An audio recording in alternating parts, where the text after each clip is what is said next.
Okay, my next podcast is called Welcome Buenos Aires, and I'm going to show you some things that's been done. Uh, I guess as far as getting ready for a visit for some businesses from Argentina. How this came about was that I had seen uh, a group that was making, I guess, presentations at Chicago for the Illinois Chamber. They'd also gone to Detroit, and they had gone to Dallas and then Atlanta and D.C. And it was headed up by a great friend of mine, Pablo Abdian. So I got to thinking, maybe why not Little Rock? And when I started checking into it some, of course, a lot of the focus is on artificial intelligence, and that's a big buzzword now. But it's used a lot by medicine and insurance, and of course, we have some of the best medical facilities here with UAMS and then Baptist, and then I found that St. Vincent's also has a lot of good doctors.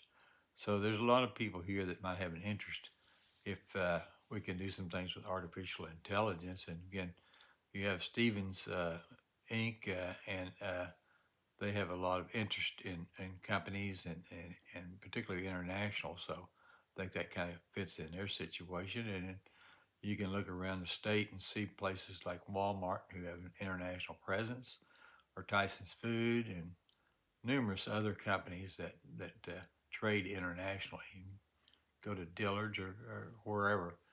But this came about because I have a friendship and business relationship with Pablo for probably the past 30 years. I went to Argentina with some opportunities on my software, and he was working for a company called Sursat at that time, and I wanted to find somebody in country that could support our product.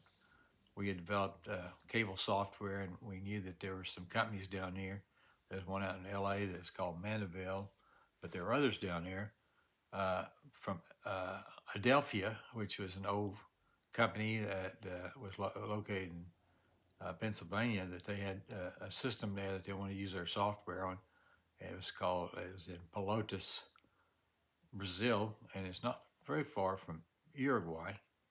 And I went there on a trip down to the ranch down in Uruguay with my other consultant, Sid Shreve, who's a lot of rainmaking type things as far as businesses because he grew up there and is a Mormon, and he knows top level people that's in the government and also in larger businesses. But as far as Pablo, I wanted to have somebody that could support the installation there in Pelotas. So that was our first contact with Pablo. And then after that, there's been numerous situations where we've been demonstrating to some of the major companies there, and we've had some contracts that's put together along with Group Bulls. So there's a lot of things that's going on there. And so when I noticed what they were doing, I thought, well, I'll contact him and see, how we might proceed on this. Well, what you're going to find, and it's behind the scenes, uh, a conversation I had with him. We were on, the Google product where you could communicate, and I just did kind of uh, a video of our conversation. I didn't try to make it too professional, just kind of pick up on the fact that we're really good friends. We talked a lot about where he lives now in Bariloche, and that's, if you see, he said a 2 hour flight from Buenos Aires, and it's down in the Andes, and there's a lot of skiing goes on there. Of course, their seasons are just the opposite. Again, with my numerous travel, I could go down here and uh, the heat of the summer here and be in the cool of the winter there. So I'm well aware of the differences there. But the weather there is kind of, in Bariloche, is much like San Francisco. And I kind of recall when we were merging into the cable data out in California, you could be 100 degrees in Sacramento or Rancho Cordova, and then you could go west of San Francisco, and it might be in the 60s, just in that short distance. So it's kind of a similar type situation.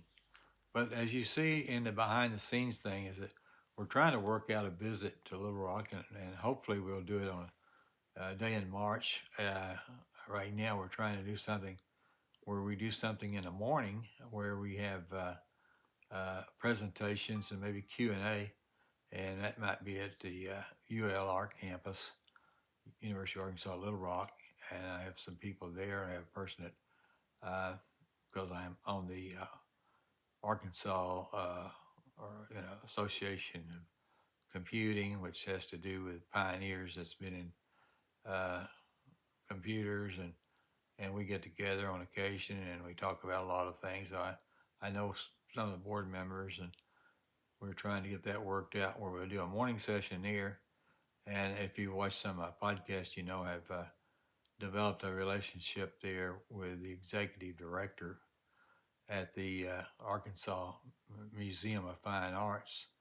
So we'd like to do something maybe in the afternoon there where we do some maybe roundtables where people have wanting to know more about certain subjects, that we get them together based on the morning session or just questions that people have in advance or more of an interest level. Uh, then we could have a social hour out there too.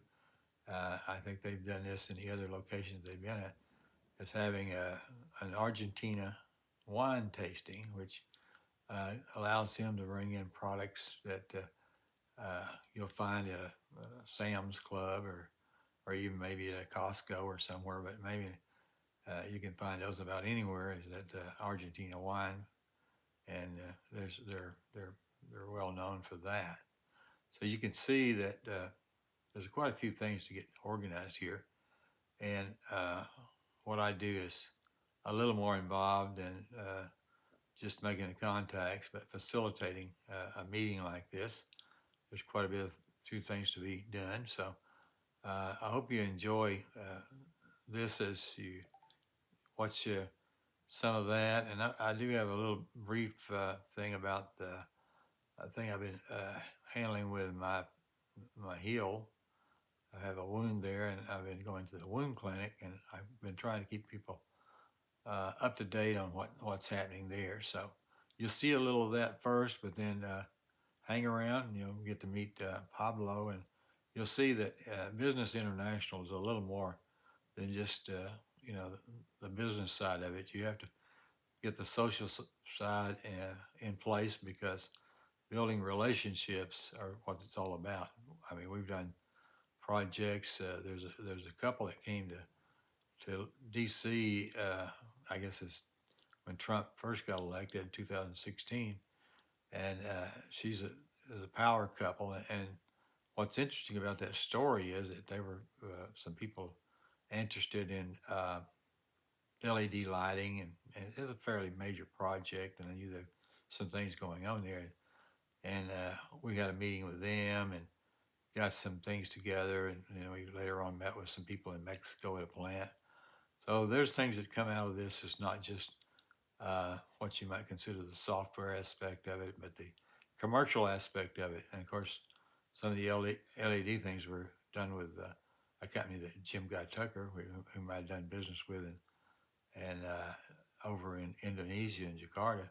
So I had that contact, and I saw that they were in that business. So you'll see things like that happening, but I wanted to make sure that I'm not just sitting here doing podcasts and doing things uh, strictly on the level of just trying to maintain my, my Parkinson's, uh, I guess my speech and my ability to communicate effectively. But I am involved in some businesses that have a lot of impact, could have a lot of impact, and something you might be interested in.